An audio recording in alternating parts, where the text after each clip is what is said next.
तो power star Pawan Singh के गाना होता पोस्टर के सोशल मीडिया पर मतलब को अपलोड कर देल गइल बा। लोग जहाँ देखा पवन सिंह के पोस्टर नजर आवता। तो तू लोग के बता दो चाहता नहीं पावर स्टार पवन सिंह और उनका साथ साथ अब की बार नजर आई काजल रघवानी। समझ ला न पुराना जोड़ी काजल रघवानी के साथ में पावर स्टार पवन सिंह के गाना आवत हुए। तो हम तू लोग बता दो चाहता नहीं कि पवन सिंह के गाना के नाम का बा। तो उनका गाना के नाम रखने के बाद चल जाई बोली मतलब गाना के नाम सुन के लागत था कि पवन सिंह के रंगदारी गाना आवता, रंगदारी सॉन्ग आवता काजल रघवानी के साथ में। तो गैले वाले डेब्यूट सॉन्ग भाई पावर स्टार पवन सिंह और शिवानी सिंह दोनों जने मिल के गाना के गैले बड़े लोग। तो तू लोग बता दो चाहता है कि पावर स्टार पवन सिंह और शिवानी सिंह के साथ में गाना वाला तो थोड़ा सा लोग पसंद उनका करेला, लेकिन पावर स्टार पवन सिंह के थोड़ा सा हुक लाइन अगर सही मिल जाओ ना तो बहुत ही अच्छा बा। ना तो भैया खेसारी भैया के मुकाबला इस गाना से नहीं कर सकत कितनो रंगदारी ला दे।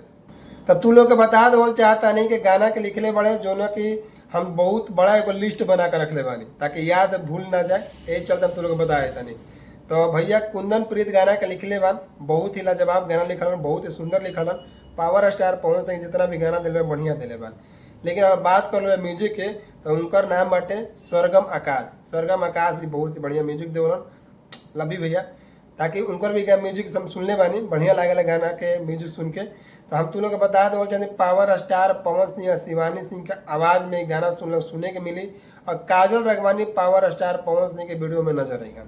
तो बहुत ही पुराना जोड़ी बा, एक बार फिर से मतलब कि भोजपुरी इंडस्ट्री में उतर रहा बड़ी काजल रघवानी।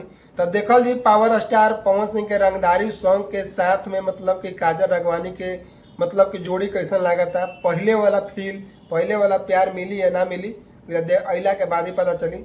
तो गाना कब तक आई कब तक पूरा का पूरा देखे और सुने के मिली तो तू लोग बता देता नहीं। अभी तक सोशल मीडिया पर जो उनका पोस्टर मतलब कि अपलोड कर गई बा वो पोस्टर में कुछ भी नहीं के बतावल गए, तू लोग देख सकत रह जैसे कि पावर स्टार पवन सिंह गाना कब तक आई एक हम कुछ भी बतावा नहीं गए। लेकिन हमारा अंदाज से लगा था कि आज पोस्टर आयल बा तो हो सकता कल शाम तक टीजर आ जाओ तो बढ़िया रही। कैसे कि लोग ज्यादा दिन तक इंतजार ना कर पावला, लोग भुला जाला कि केकर गाना आवेला रहे केकर का आवेला रहे। पावर स्टार पवन सिंह के जितना भी फैन बड़े वीडियो को दबा के तू लोग शेयर कर कैसे कि भैया दिखावे के बाद की बार कि भैया खेसारी भैया के गाना मुकाबला कर सकता कि नहीं कर सका।